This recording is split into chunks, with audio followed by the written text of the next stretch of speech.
I'm Dan. Guess who's back again. Shady's back.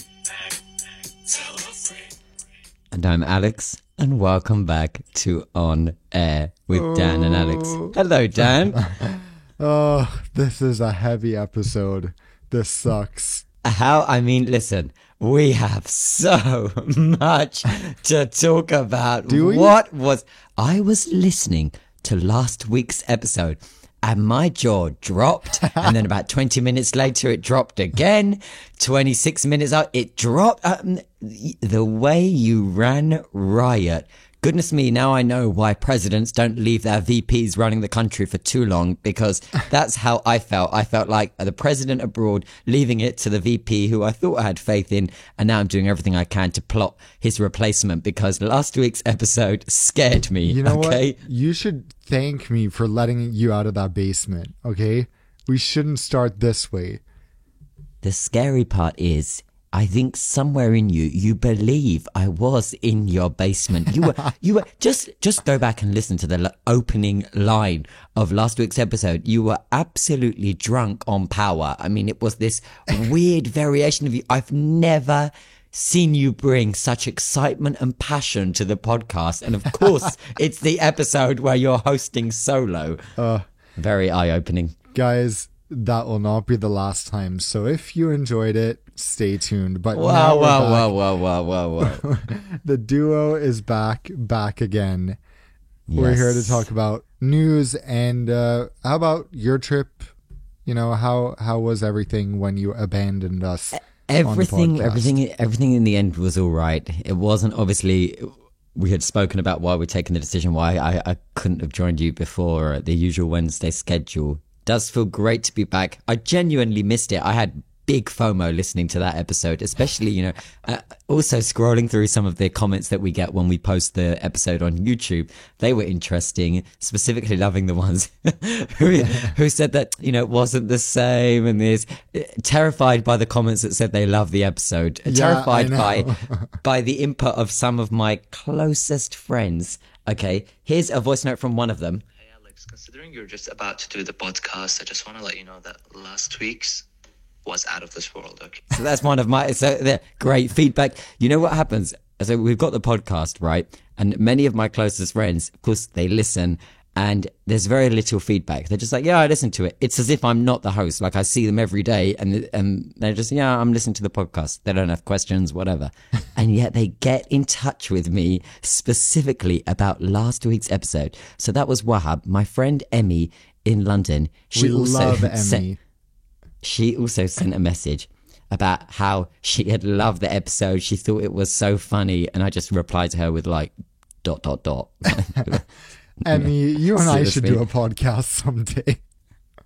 Emmy would like, we're going to get Emmy on the podcast for sure. We'll get Wahab as well. Maybe we should do an episode where we discuss things that, the topical debates that we have around air travel and being a passenger. You and I are experts in this field, but it's better when we ask, the real public, the people that are able to experience it in its raw form, rather than with all the context and knowledge that you and I have, right? Yeah. By the way, we should mention that you wanted this to be a friend episode. You were like, let's bring some friends on the podcast. And I was We'll do it. I was like, I am in Gothenburg, Sweden, and tragically, so I'm so God. sad. I don't have any friends here anymore. All my friends dear. have moved, and the Listeners, ones I used to be friends with who still live here, he thinks it's I'm not therapy friends again. with. So this will not be a friends episode, but who knows? Down the line, Emmy said to me, Emmy was asking me, she said, will Dan be at Farnborough? I said, unfortunately not. She put, I feel like I know him. I'm like, right. And then but I listened to the episode yesterday. It was much better than I thought. Great. And then she followed up with, but it wasn't the same. Yeah, well, Emmy, I can see clearly whose side you're on. And anyway, look, I'm happy to. There you go. If you don't have friends in Gothenburg, you can have my friends. I sure they'll be don't need delighted to come visit charity you. handouts of friends, but Wow. These are the people that support you, Dan. I know. I do appreciate your friends for being on my side all the time. So I how think about they do that because they're my friends. Yeah, they do. Naturally, they need to move across. So let's talk about something that horrified us this week. We were texting. Yeah. I texted you this video, and we were both just aghast at what we saw. It was a video from an evacuation of an American Airlines A321 in San Francisco. So someone's laptop. You know, you always talk about you're not allowed to check your laptop or any batteries in checked luggage, which they gate check all the time in the US. So that's another topic. They don't care about that when they're checking at the gate. But anyway, you're not supposed to, because sometimes, like what happened here, a battery can explode or catch on fire, and there's a small fire in the cabin. So what happened in this case was it was a sold out A321 flight, American Airlines, and of course they need to evacuate because there's a fire in the cabin. For some reason that we cannot wrap our head around, the rear doors, the rear slides were never opened. So although it was a full-scale evacuation, people were not evacuating back there. Instead, they were evacuating through the doors. What is that? Door 3?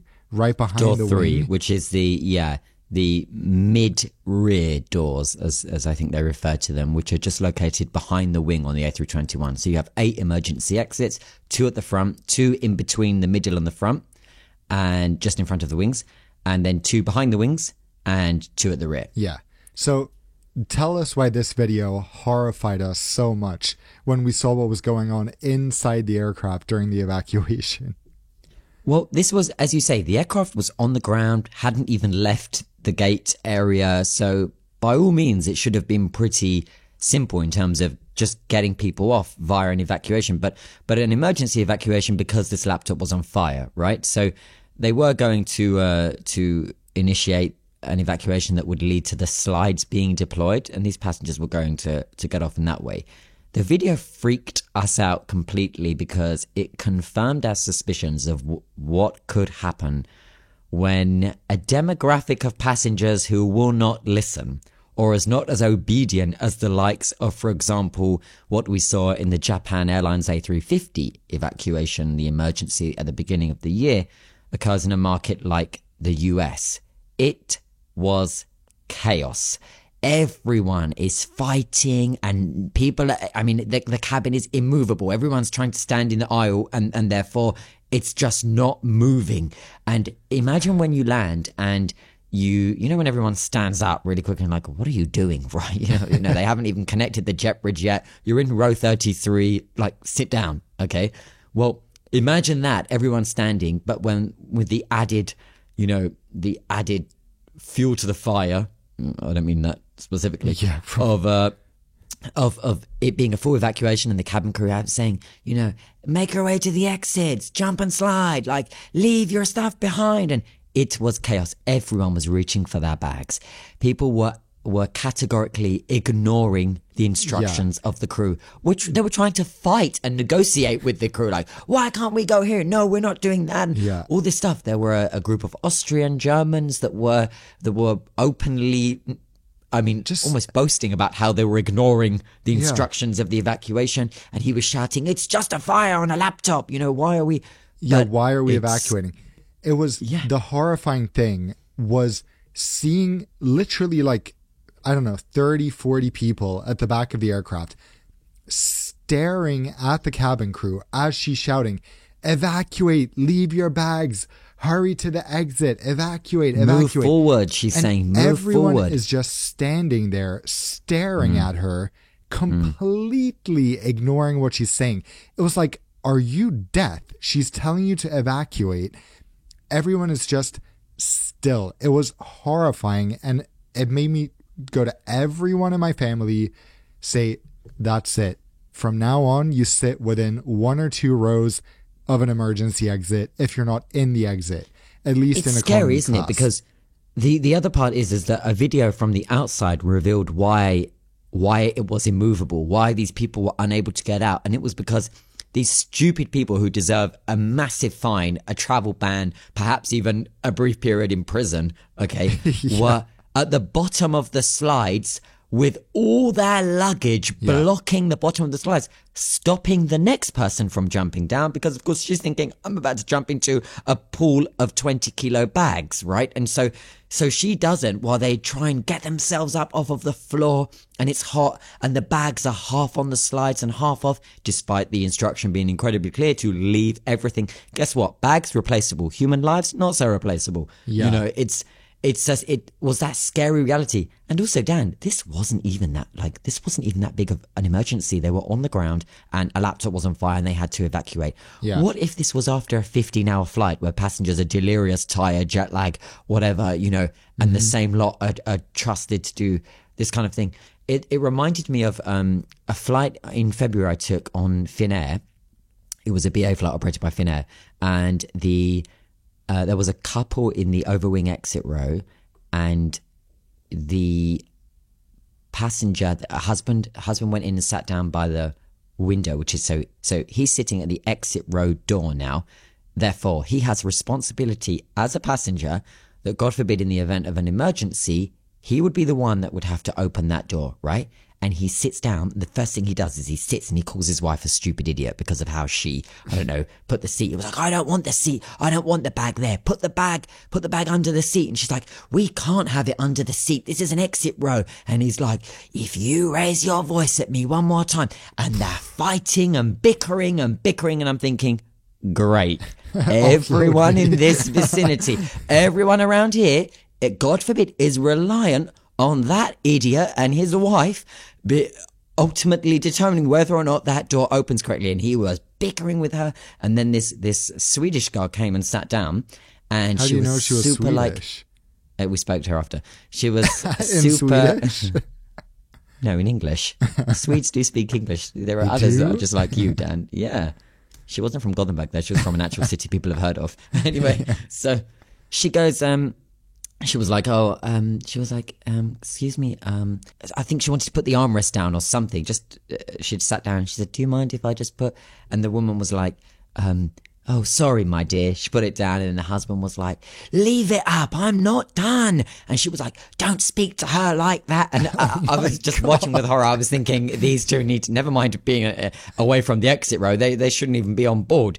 So it's just, see how like fragile everything can be when you are selling the emergency exit row as an ancillary revenue marketing extra legroom seat, pay €25 and you can have an extra legroom, without maybe the hard cold facts of what the responsibility is when you are sat in that seat. Yeah, you know what this made me think, that genuinely there should be like an emergency exit license that you can take a course wherever you live, like a 2-hour course. You've practiced, you know how heavy the door is, and you need to Very show heavy. that to sit in the emergency exit. Because you've said this, you've opened it and you said it's so much heavier than you expect. Anytime I've done the training on different, and I've done it for a variety of different reasons. Some delivery flights we haven't had crew. Sometimes I've done it on a flight where we know that the ratio means that for sure, not for commercial reasons, right? All of it to do with private flights, and I don't mean private jets, but I just mean commercial aircraft, maybe a ferry flight, whatever. And anytime I've done it in training, no matter what the aircraft type, the first thing you realize is how heavy it is the moment it releases the top part of the mechanism, releases the door and its weight. And that's why they say you have to almost twist it in and then throw it out.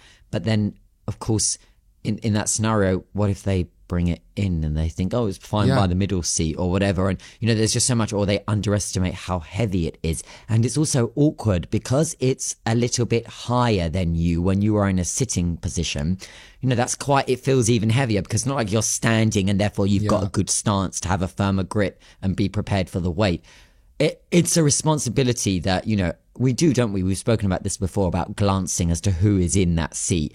And I've had a passenger move before, politely and indirectly. I've just informed the crew, hey, just FYI, you know, you may have not noticed, but there's a 90-year-old, bless her heart, sat in the exit row and she's alone. Yeah, And they so- politely went and moved her. honestly, I don't think it's a bad idea. We need emergency exit licenses, just like I Not a think bad people idea. should need a license to have a kid, to be honest. And Oh, wow. yeah, because I mean, that's another discussion anyway. But there should also be, there's so many videos or cameras all around airports.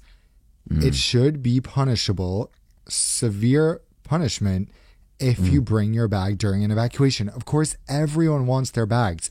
It's not like the people not taking their bags don't care about what's in their bags. I know. It's Everyone mad, wants isn't it? it. It's this thing where they're like, yeah, but it's my stuff. We get that. We all have stuff. I Yeah. mean, are you for real? And also, times have changed in a way that, okay, right, when someone loses their phone now, okay, everything's on iCloud or similar. Yeah. And so it's just that device. Family photos. No one is really traveling with a scrapbook as No. they maybe will have been 60, 70 years ago, Things Yeah. are different now. So it should matter even less. Instead, we have more entitled travelers than ever, especially in the US. And we just see this horror, and all the comments were really negative on Twitter. People were saying, oh my God, well, this is it. This is exactly how it is now in America. This is air travel. This is blah, blah, blah. But Yeah. Yeah, And it just- if someone dies due to not getting out on time and you brought your bag, prison for manslaughter. I'm saying it now, because if you spent time taking your bag that prevented someone else from getting out and it's an emergency situation, that's your fault. It's crazy. It's Of course, it would.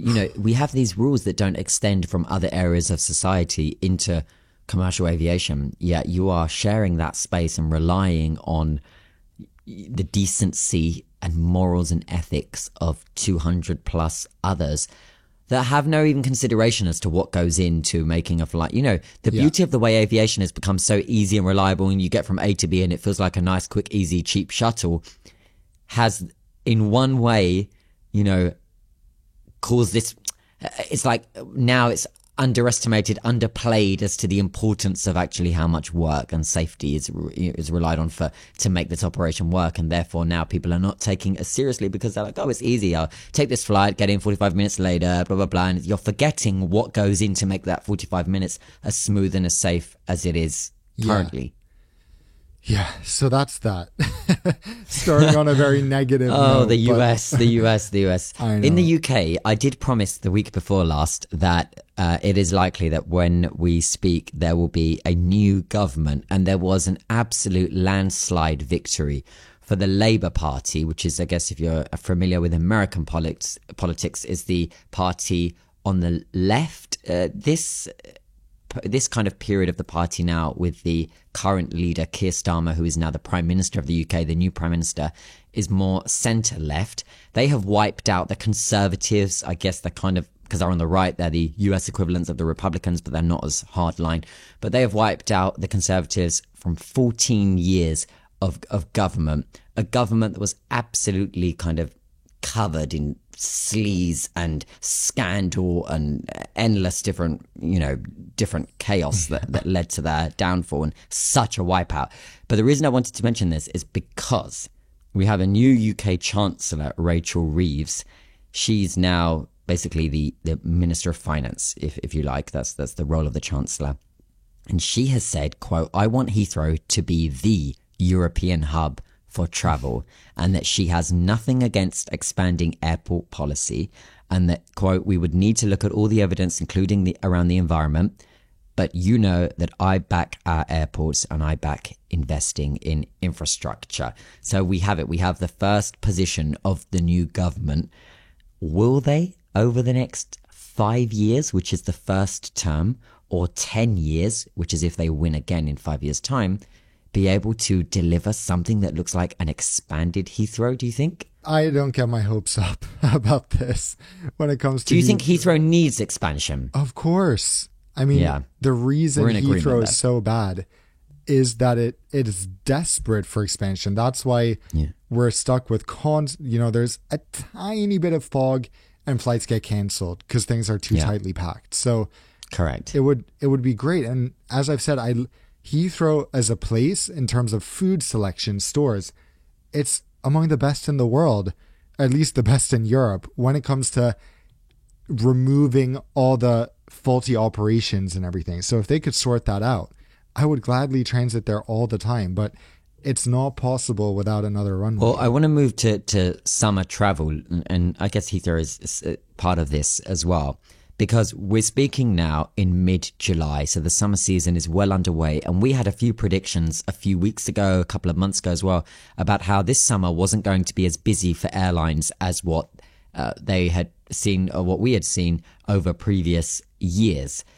Just 56% of flights right now in Europe over the last week were able to depart on time, and that's because there have been weather issues across Central Europe. There have been all kinds of summer storms, weird weather patterns. I think in the UK they've had the wettest summer for so ever long. But it's not really that. It's more kind of this weather front that has been lingering over Central Europe that has caused air traffic control restrictions and is really hitting down on punctuality. So if you have been flying ex-Europe, so trying to leave Europe, it is very unlikely that you departed within 10 or 15 minutes of your departure time.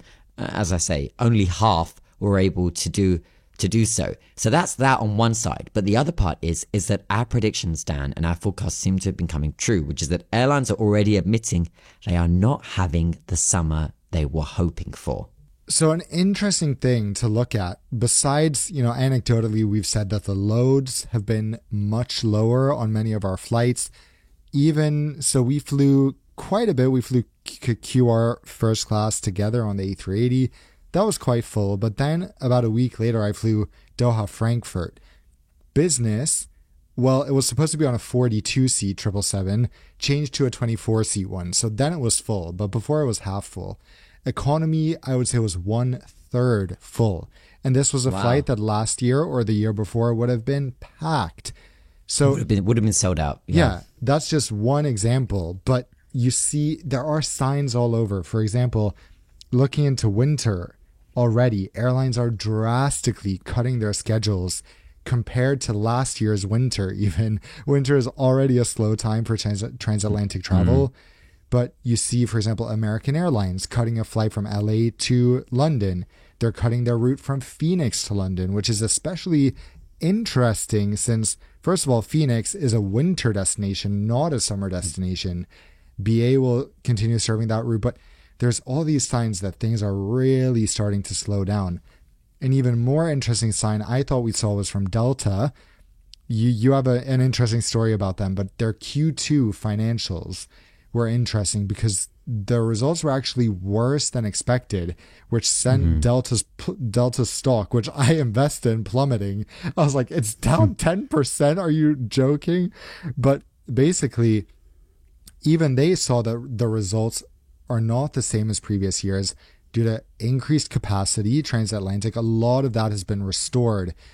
2021, 2022, even 2023, it was really an uphill battle trying to restore what was lost during COVID. Now that's back. Prices are coming down. Costs have gone up a lot for airlines. So that sort of honeymoon period for airlines is going away. But as always, I'm on our side as consumers, so I'm happy about this development. No, and so am I. And it's funny because 2022, that summer was the most expensive summer to fly ever. I mean, fares were at a record high in most markets than they had ever been in the history of commercial air travel. That we had really, really high fares. There were all those articles about how, you're not just imagining it, it is a fortune to fly right now. And that some of that was true of 2023 a bit, the early part of last summer. It's not true for this summer. There are still, you're still able to fly, and you're not paying fares that are anywhere near as high as what they were over the last 2 years. And what I've noticed is that this has really cut through to the public. I'm seeing people who have, who barely fly. For example, they're flying a couple of times a year max, but because they fly in summer, they know that the cost of their trip this summer it was a cheaper trip despite it being a copy-paste itinerary compared with that of 2023, but especially of 2022. And sticking with Delta, the CEO, Ed Bastian, kind of blamed these poor results on the fact that, fares had declined from a year ago. Not so great for the massive profits of Delta. but an absolute sigh of relief for the consumer, you know, who have been really, really stuck over the last few years with these sky high fares.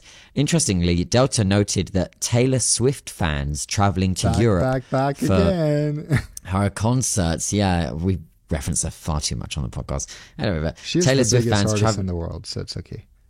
Yeah, I know, but this is a podcast with Dan and Alex. It's not Dan, Alex, and Taylor. I wish. So anyway, Taylor Swift fan. Maybe I'll do Alex and Taylor. Yeah, good luck. Let me know if that works out. Stay tuned. Anyway, Taylor Swift fans traveling to Europe for her various concerts that she's held across Europe. I understand you were present at one. Yeah, I flew to one too, Edinburgh. So Did you fly Delta? luckily, no. I flew the glamorous BA economy. Okay. So. Beautiful. So anyway, the fans traveling to Europe for her concerts have quite literally helped Delta's numbers in terms of revenue in the second quarter. So they're thankful that was even an occurrence, because they were still even underperforming with that boost, and they have failed to reassure investors like Dan, I guess, since I've just discovered you have Delta stock, to kind of calm the fears that this summer for airlines wasn't going to be the all singing, all dancing financial success that we've seen over the last couple of years. As we say, let's kind of compartmentalize. On one side, that is for the airlines and their profitability. And airlines are already announcing record profits. So believe me, they're fine. And on the other side, you have the consumers, the passengers, you and I, who want to go from A to B, and it's a bit of light relief. So if you are planning to travel over this summer period, perhaps you're not restricted to school term times, for example, and you're able to go in September, which is a great month to travel in the northern hemisphere, because most of the kids have gone back to school and airfares typically drop significantly from that first week of September. What I've noticed is that August, which is usually a shit show when it comes to airfares being sky high, August still now, as we're speaking, mid-July, isn't really too bad at all. I mean, it's nothing on it's nothing when compared with last year. I want to say on par with or compare. I mixed it with last year's. So it's a good day to be a consumer, and don't let that kind of seasonality put you off. But the airlines are a little bit afraid about what this means for the winter, as you noted.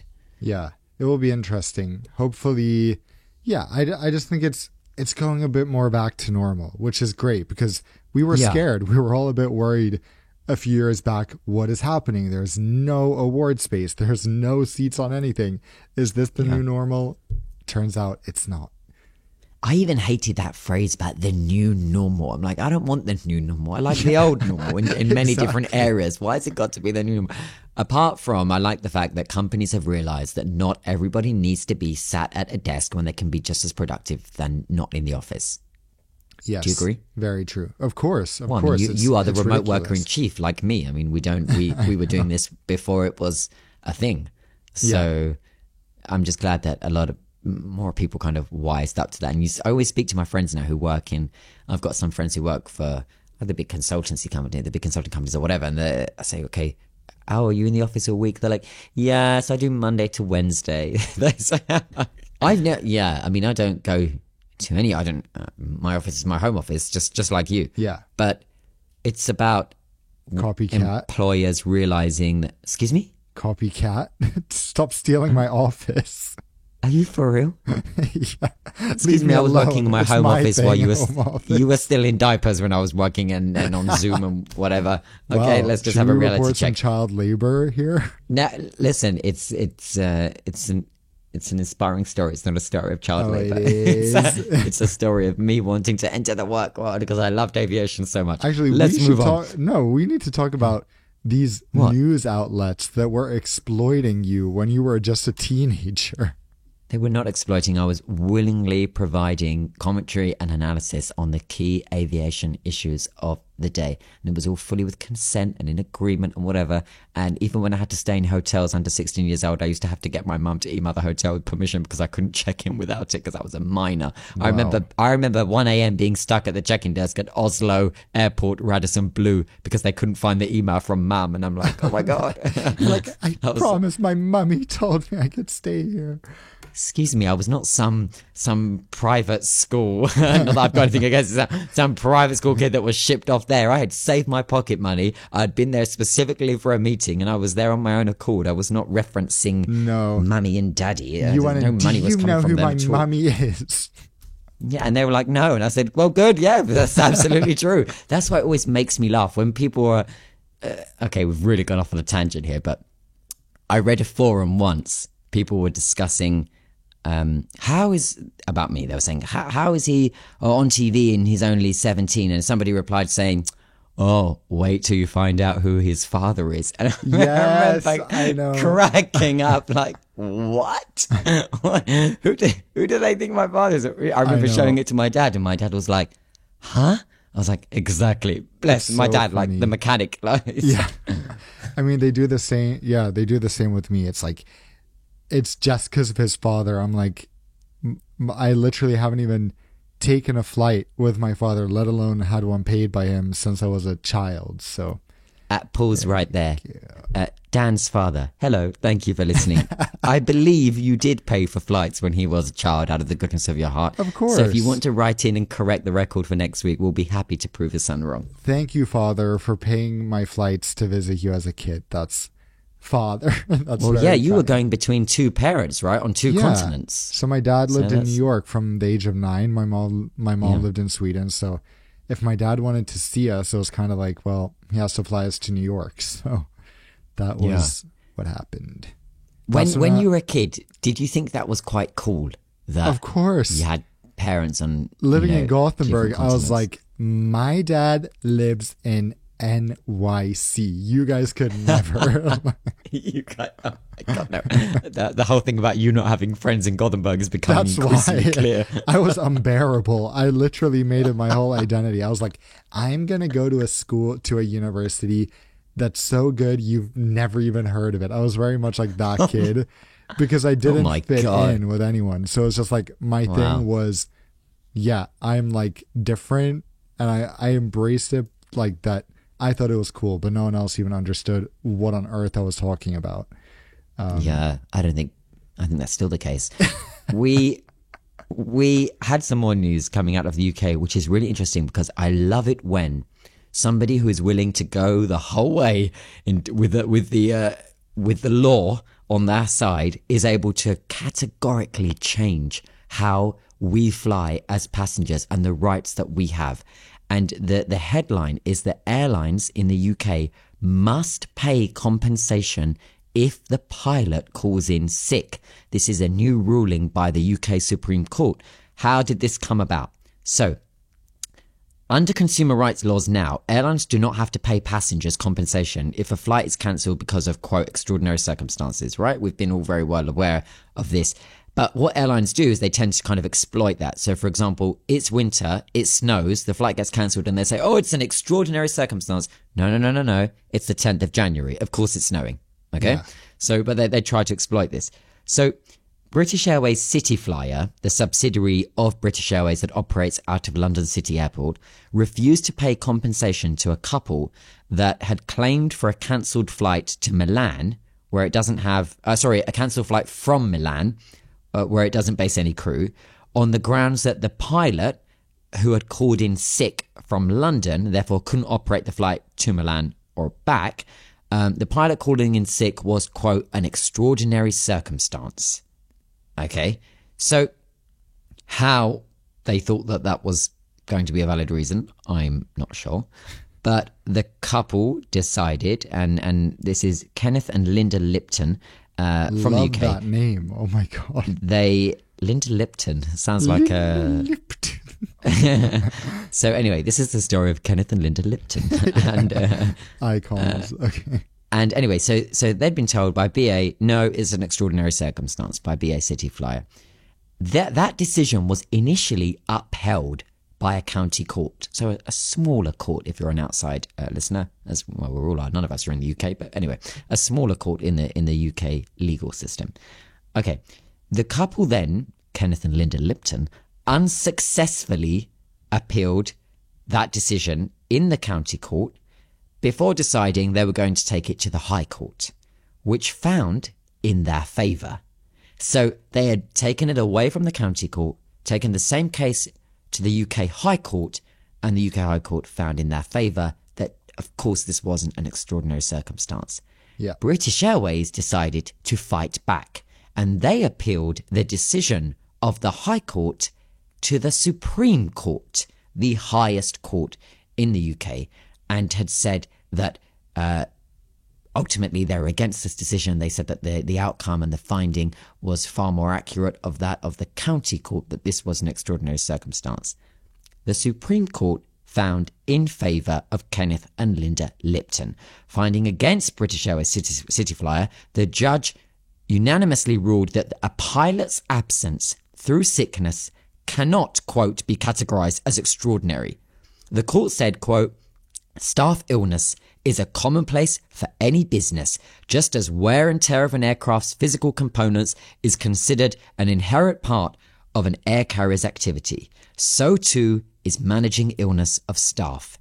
In a statement, British Airways dared to say, quote, we are disappointed with the decision, but we respect the judgment of the court. This was a win. This potentially now sets a precedent, because this is a highly significant ruling that now shows that in Kenneth and Linda Lipton versus British Airways as a case study, Best case they were ever. they were able to demonstrate via a ruling of the Supreme Court. And remember, it's British Airways that took them to the Supreme Court, because originally it was at the High Court that had found in the favour of the couple.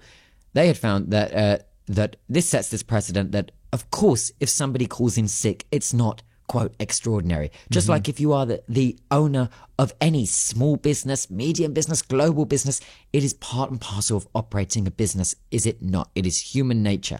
And so this is one to keep in your back pocket if the airline tells you that they're not paying you compensation because your pilot called in sick. Well, you have to be waving to them, Kenneth and Linda Lipton versus British Airways City Flyer, in order to ensure that you are paid the compensation that you deserve, thanks to the fact that they kept up their legal battle with the airline. Kenneth and Linda, thank you on behalf of the fair-paying public. Yeah, this is so interesting because we obviously have praised on numerous occasions British Airways for being good about paying compensation. So I think it's fair that they're trying to see, what are the limits of this policy, because they're usually quite good with it. Maybe not as good or fast as Virgin Atlantic, but most airlines can't be. But yeah, I'm excited to see these compensation rights be expanded a little bit more. And by the way, on the topic of crew being sick and stuff, it's fascinating comparing what it's like in different parts of the world for cabin crew when they're sick, because I have a friend who works for SAS who used to work for Emirates, and it's like night and day. She says she can call up in the morning 2 or 3 hours before the flight, say, yeah, I have a bit of a sore throat. I don't know if I should come in today. No worries, love. You rest up and take care of yourself. We'll find a replacement. Meanwhile, at Emirates, it was like, you do that, you're one step away from being fired. So it's quite a contrast. Which I have to say, there is definitely quite a contrast. Yeah, I'm happy to hear that that's how they're treated at SAS. Certainly. Yeah. I saw an SAS A320neo arriving over the motorway when I was flying back here the other day. You shuddered. And no, Demi said to me, "What's that?" She said. I said, don't even worry about it. I said, don't worry your little head. No. I said to her, that's Dan's home airline. She said to me, what? I said, yeah, that's Scandinavian Airlines. She said, SAS. They call themselves SAS. I said, yeah, Just like, but as in like, you know, SAS, the combat squad, you know, like that. Oh, that's Yeah, true. that's what she was thinking. Yeah. She was like, Yep, "Why is it that's my SAS?" airline. Actually, that's quite representative of the service on board. It is kind of combat squad when I think about it. Oh, wow. Actually, a comment on my flights to and from. I was flying on the 787-9 with QR. Yeah. And Both ways. the Wi-Fi, both ways, yep. And the Wi-Fi was incredible. Seriously, it was so good. I streamed live the entire Wimbledon final, which was a joy because I was so gutted that I was going to be missing it. And I thought, oh, just at least I have Wi-Fi to, you know, keep an eye on the score, but it's not the same as watching. Oh, I set up the suite with popcorn and crisps and was just delighting in the whole final that eventually cool. Carlos Alcaraz won. It was really, really good. The Wi-Fi on that specific variant, the Dash 9, is really good. Not so good, obviously, on the Dash 8 in terms of the Wi-Fi or in the other areas of the fleet. 315, 777, not bad, but it will change hopefully once Starlink comes on board in October. Yeah. So tell us, were you in a window seat on any of the flights? I was on the outbound, yes. Okay, so what do you think? I mean, what do you think about the business suite compared to Q suite? Narrow, for sure, Yeah. and almost no storage. I thought it was perfect for the 3-hour sector I was doing, Yeah. basically. But would I want to do it in anything above 7? No, if you're paying, you know, in terms of the pricing being the same, you'd want actual Q suite, not the business suite. I did think that it was super private in terms of the seat. The seat's much lower, isn't it? So it gives the impression that the suite doors and everything are high and therefore shielding you. So I really wasn't aware of anyone being around, despite it being a full flight. I mean, you just couldn't tell at all. Yeah. But I just found it a little bit tight. Now, I'm a slim guy, so I'm wondering what happens when you're a bit on the other end of the spectrum and you're in that tight, confined space. Also, I didn't know what to do with my bag. Like, there was nowhere for me to store my bag once I was in the relaxed position with the seat. Where do you put it? Yeah. I mean, there was nowhere to put it. True. And you know what I realized so- for the first time on my recent Q suite flight? I've never been in row 1 before. There's no overhead bins. Like, the bin is locked, I guess because the cabin gets narrower or something. So I had to store, I mean, massive first world problem, but I had to put my bag in row 3 because there's no bin. So I was like, that's reason number 200, in my opinion, to sit further back. I'm not a... Well, I was in the row 4th row one person. going there. Yeah. Going on the outbound, I was in the 4th row, and the return, I was in the 5th. Yeah. But the return, I sat in the middle section because I opened up the suite into 2 with Mum. But on the outbound, yeah. So, but I thought it was a really decent product for, you know, 3-hour sector. That's great. That's all you could want on that kind of route. I also like. Oh, also quick note on that. Actually, I also love the fact that the bathrooms are not on the front galley because as a germaphobe and a hygiene freak, it bothers me how close the lavatories are to where they are preparing your 3-course meal. Yeah. I just, That's fair. that doesn't sit right with me at all. So the fact that forward galley is primarily a kitchen, if you like, and then the lavs. I mean, there is a lavatory there for the pilots, but it's not anywhere near the proximity of what you have, for example, on the A350. It opens directly to where the bread is presented. Oh, God. Yeah. On that note, how about Q&A? Yes, we have plenty. Thank you guys for your questions. Let's do loads. Okay, first up we have a question from Marco. He works at Stansted Airport. He's written to us before and we thank hi him again, for his Marco. loyalty.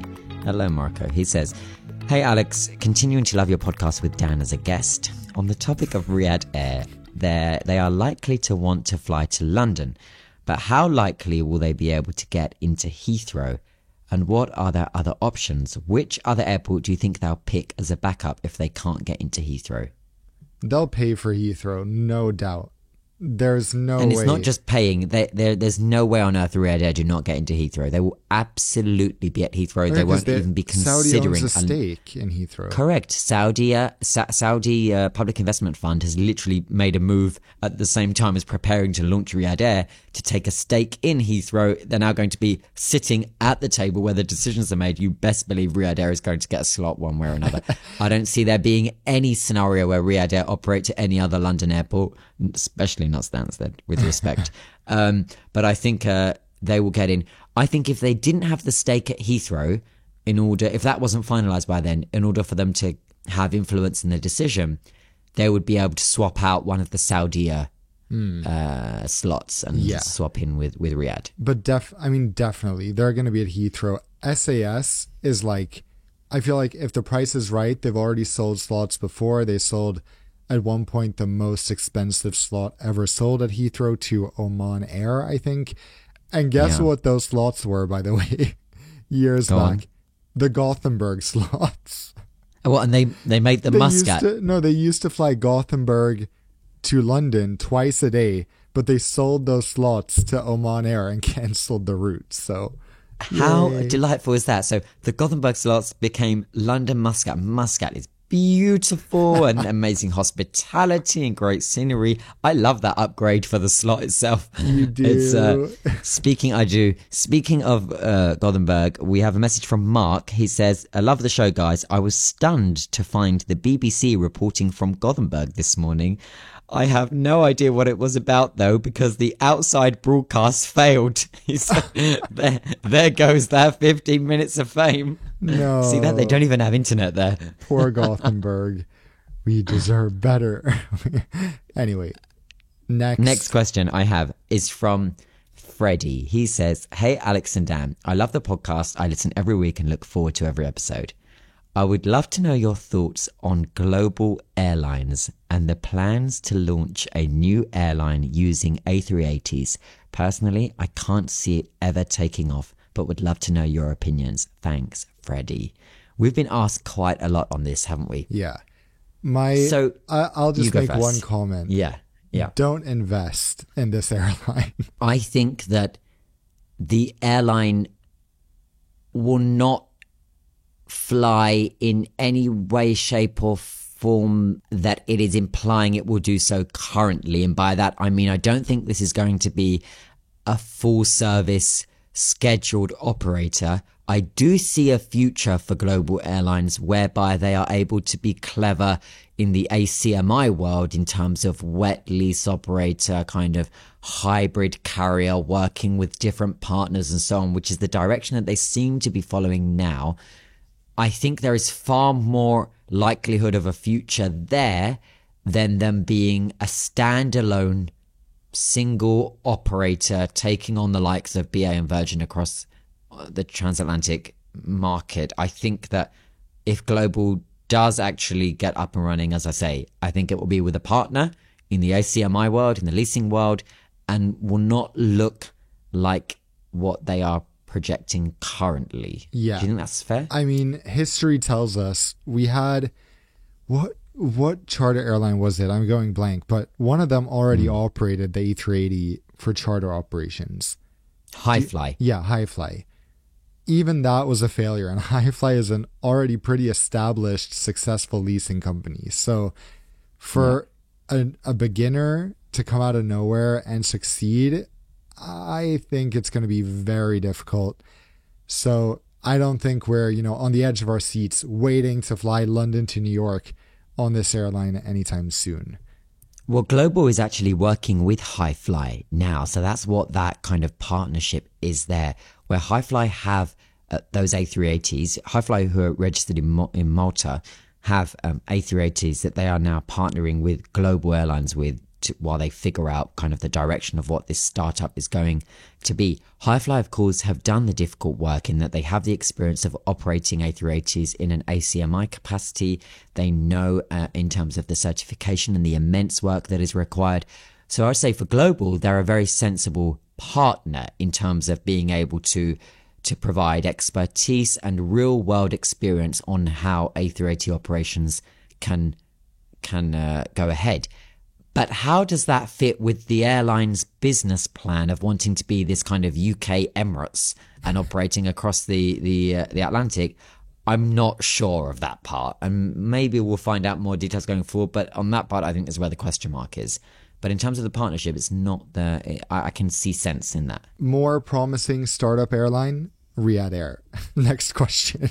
Well, a state-owned startup is, I think, almost a guaranteed success. Yeah. We have a question here from Toby. He says, "Hi, Alex. I've been loving the podcast over the past few months. I wanted to ask you and Dan a question in regards to what actions I can take in regards to an airline cancellation. BA Holidays cancelled our flight on our way to our summer holidays last week after we had a tech problem at 10,000 feet and circled Gatwick for 2 hours. As they couldn't provide a flight until 2 days later, I booked a new flight with EasyJet the following morning and was told by BA over the phone that they would cover the difference between the refunded outbound ticket and the new EasyJet ticket.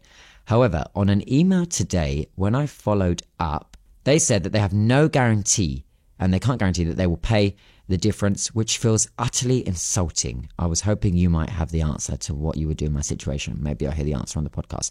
Toby, I think you've asked a customer service representative who will never make, they're working in a call center. They will never make the commitment to you that, yes, we're going to pay that. I would say that this is crystal clear that you are entitled to compensation given that BA couldn't take you there for another 2 days. So you booked with EasyJet. So I would say you go to BA, you fill in the online form, you fill in your flight details. They'll know what happened through their own system, and you show your purchase and your receipt of the EasyJet flight. You show any expenses that you incurred during that period, including dining to, eat, including phone calls that you had to make, including any last minute toiletries that you had to buy because you didn't foresee to be staying in London for an extra couple of days. And you send it all to BA. And as we've said many times on the podcast, usually they are very, very good at paying out. I think the reason why you were told that information is, as I say, you're speaking to someone that doesn't have the authority on the phone to say to you, sure, we're going to pay you. Question for you, Dan, from Gosha. He says, "Hi, Alex and Dan. What's up with the European and frankly many other non-North American airports constantly using stairs versus jet bridges? In the US, in most airports, we use jet bridges even for the smallest regional jets. What gives?" he says. It's the US that's special here, not the other way around, because go to Doha, bus gate much of the time. Go to Istanbul, lots of bus gates, even though it's a brand new airport, biggest in the world, still lots of bus gates. It's just what's culturally accepted. In Europe, I would say, Frankfurt has a few bus gates, Munich, not so much. Paris, almost none. And usually the pattern is that secondary destinations, think Gothenburg, get, bus gates over more important destinations in the airline's view. So if you go to Doha, for example, there, London, the US, Canada, Australia, that's almost never a bus gate. Suraj asks, "Hi Alex, enjoying the podcast, but definitely missed you in the last one. Thank you." He says, "I saw that Qatar Airways is going to stop direct flights from Doha to Toulouse, and I instantly thought of you. How are you going to fly to Airbus headquarters when this route stops?" Yeah, this is sad news. We were discussing this on the Paris flight, weren't we? Yeah.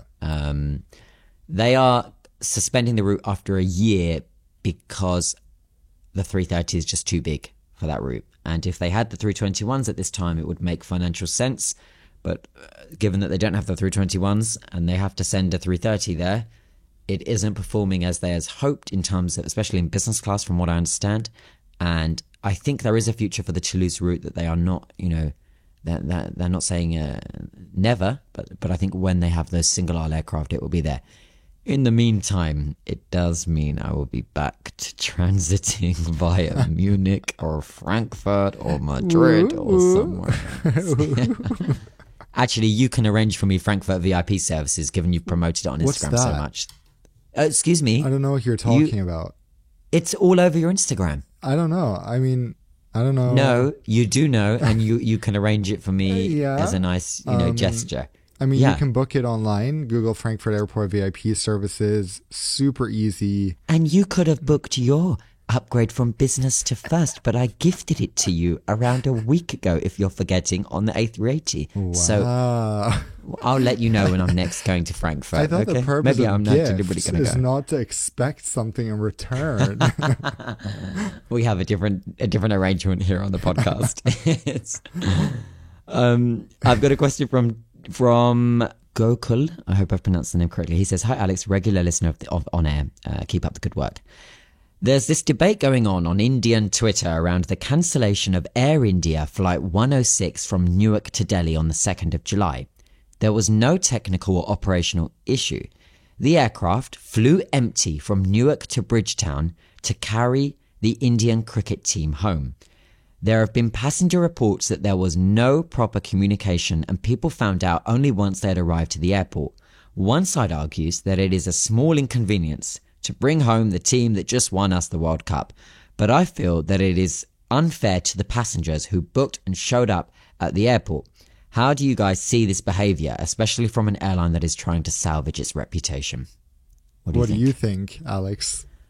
I think it's not fair. I think that communication is key. Yeah, I think communication is key, and that's really shitty of them to have let passengers arrive at the airport only to find out that the reason why their flight is cancelled is because they wanted the shiny new plane to bring home the trophy. Great, something that I'm sure many were able to get behind in terms of the win, but don't screw over 300 odd passengers, in turn. I think even if you're going to screw them over, communication is key. Don't let them travel to Newark, for God's sake, from, how that journey can be horrible from Manhattan or wherever.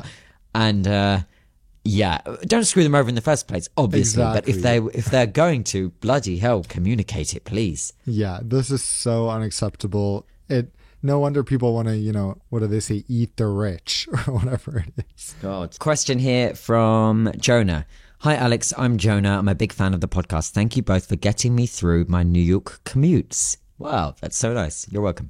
So in the I hope we past drown year, out he the says, noise of people shouting at each other or being crazy on the subway. Just small. He note. can say it. He's from New York. He's allowed.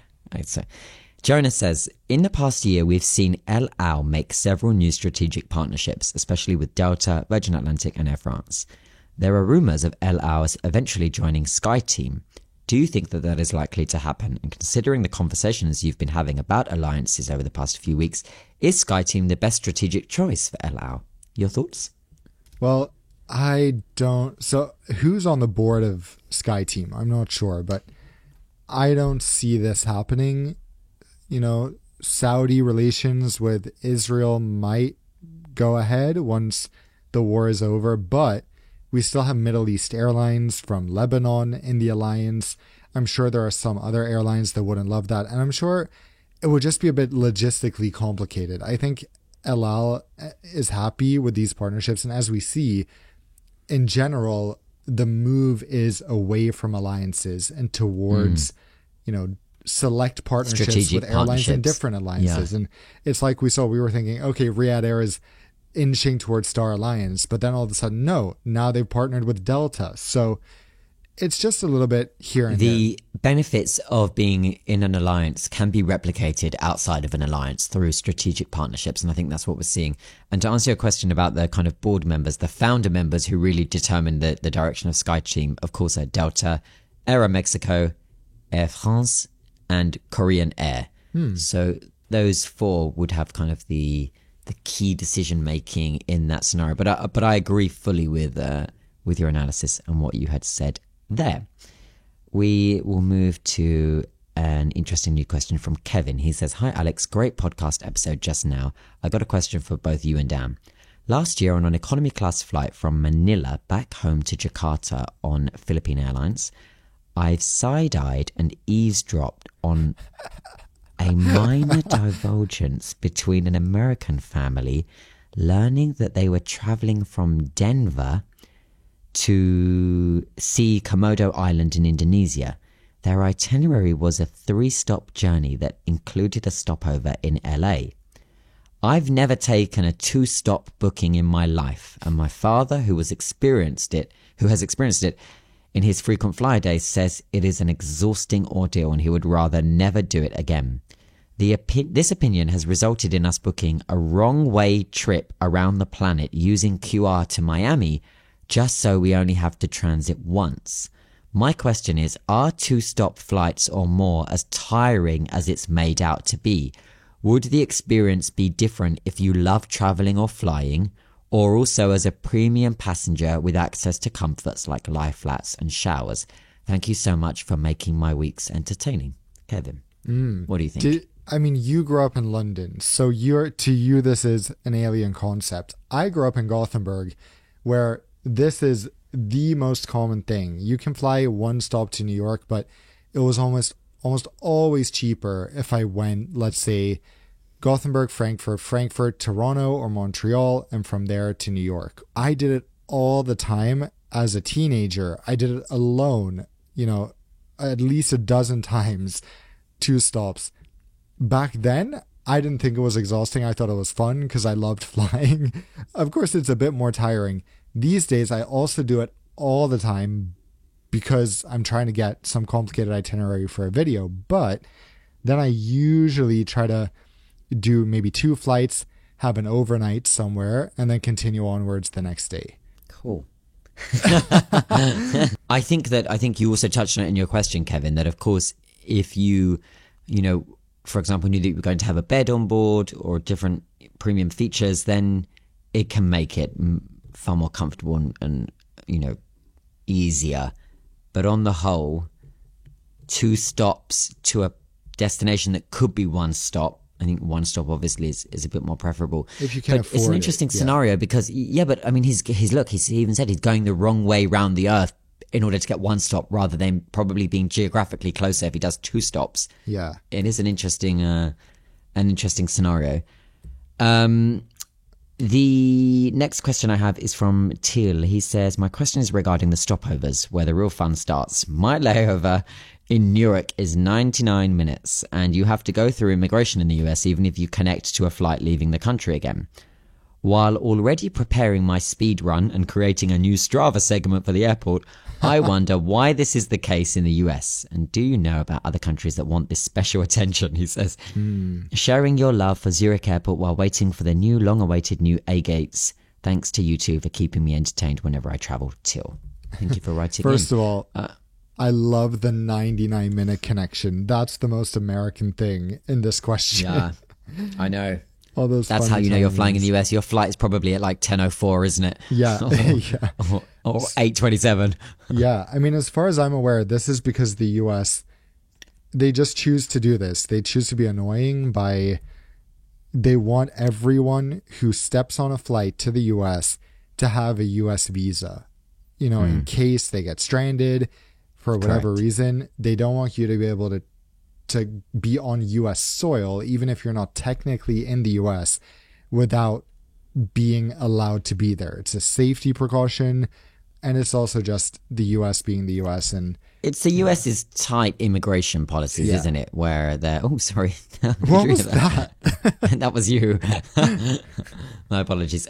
It's the US tight, hyper focus on immigration and control. And like, it is a privilege for you to visit us. And therefore Yeah. you even need to clear immigration, even if which makes it, not the most ideal place to transit. That's for sure. No, you shouldn't transit internationally there. That's a bad idea.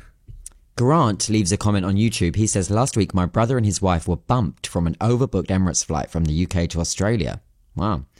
They were put up in a 5-star hotel, flew 16 hours later. They also received 2 free return flights to Europe to use any time over the next 48 months. Excellent compensation. What? Yeah. Okay. Someone replied to him saying, this is the kind of deal I long for when I wheel out my, I'm sorry to hear that, miss. Is there anything I can do to help you? So, question, perhaps they were flying economy. And in that case, this kind of makes sense because I'm sure Emirates offered, we'll give you this instead of £520 per person in compensation. So they thought, all right, this is worth a bit more. It's a win-win. Emirates doesn't have to give out cash and the passengers get a completely new free trip. That's usually the case when there's something like this, but still a very cool thing to be offered. If it's business, I'll be mind blown, but I doubt it. I doubt it as well. But either way, it's a nice option. You're clearly happy with the result, and we understand why. And it's much cheaper for the airline to offer you just seats on flights that are already in the schedule on their own carrier that basically not paying for, than them having to pay out the compensation that you will have been owed from the UK. Which arguably you in terms of if you were to put a value on both, there is more value in those 2 return flights with Emirates to Europe. So that's a good one. Well done. That's really good. Look, it's been a pleasure to be back It has. on the podcast. I think you've enjoyed it much more this week than you enjoyed it last week. I think you were sad last week. Well, I could just tell. Yeah. I told you, if you listen back, it's nothing short of horrifying in terms of how excited you are when you open the episode. Even my mum was cracking up listening to the episode. I said, what are you listening to? She said, I'm listening to the episode. She said, Dan is so funny. He's so excited. I was like, great. Wonderful. Yeah. Well, I was supposed to see you last week. Instead, I ended up having a solo episode. Well, we look forward to reconvening this time next week. Please feel free to send in your questions either to myself or Dan via Instagram. You can find us on Insta. I'm AlexLHR, and Dan is at the Nonstop Dan. Yeah. Is that correct? Yes. Yeah. By the way, we do have more questions to go through. So if we haven't answered yours today, don't worry. There's more. But actually, we did most of my batch because mine was getting quite. It was overflowing in the DMs, which is great. So that's good that we got to those. Yeah. But I understand you have some, so we'll definitely get to them. Awesome. Well, we'll see you all next week on air. Bye bye. See you later.